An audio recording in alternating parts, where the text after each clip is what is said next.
Récemment, Perplexity a sorti Comet, un navigateur web boosté à l'IA. Et je me suis dit, pourquoi ne pas jeter un œil? Perplexity est clairement mon IA préférée en ce moment. Mais même si je suis un grand adepte de cette solution, vous allez voir dans cette vidéo que j'ai quelques réserves concernant l'utilisation de Comet.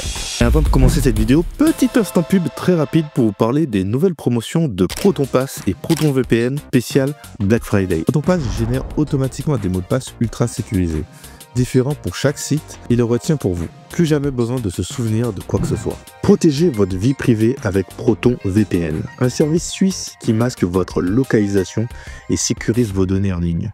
Tous les liens sont dans la description.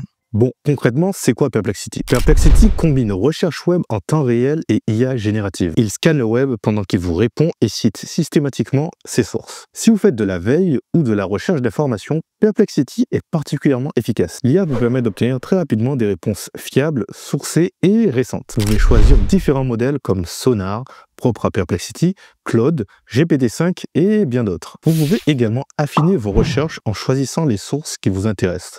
Web, articles académiques, réseaux sociaux, finances, ou bien en tirant parti de différents connecteurs comme Notion, Linear ou même GitHub. Passons à ma façon d'utiliser Perplexity. Chaque matin à 8 h, Perplexity me génère automatiquement un résumé de l'actualité cyber, tech et IA, tout ça grâce à la fonctionnalité tâche. Pour pouvoir créer une tâche, c'est simple. Il suffit de cliquer sur sa photo de profil, d'aller dans tâches, de créer son prompt, puis d'indiquer la fréquence désirée.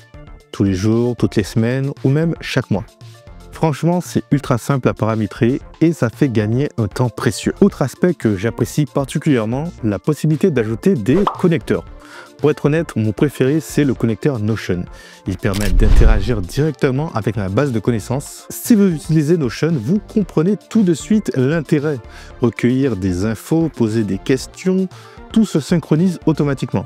C'est un vrai plus pour l'organisation et la recherche. Pour aller plus loin avec Perplexity, il existe deux modes particulièrement intéressants. D'abord, vous avez le mode recherche approfondie. Ce mode vous permet d'analyser un sujet sous toutes ses facettes.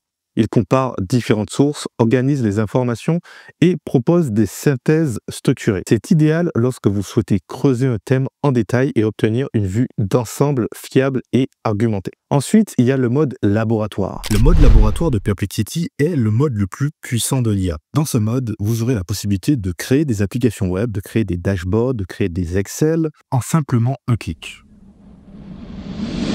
Mais bon, vous allez me demander, et Comet dans tout ça, parce que de base la vidéo parle de Comet. Comet s'intègre comme une surcouche navigateur intelligent à l'expérience Perplexity. Il ajoute notamment le fameux mode agent.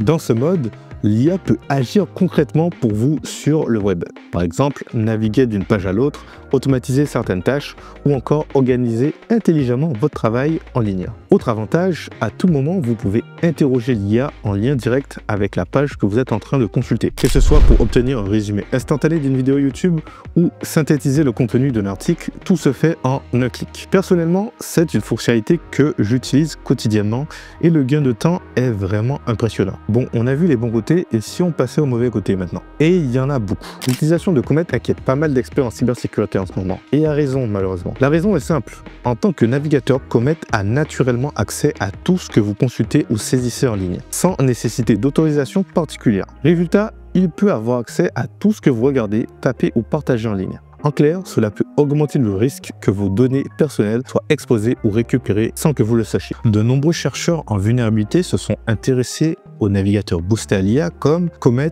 ou Atlas chez OpenAI. Ils se sont rendus compte de plusieurs problèmes liés à ces navigateurs. Le premier étant la confidentialité. En effet, l'intelligence artificielle aura accès à tous les sites que vous allez consulter, à tout votre historique, à tous vos likes, à littéralement tout. Et quand on sait que la revente de données est un domaine très lucratif, on peut se poser des questions sur ce qu'ils vont faire de ces données. Un autre point, c'est les vulnérabilités.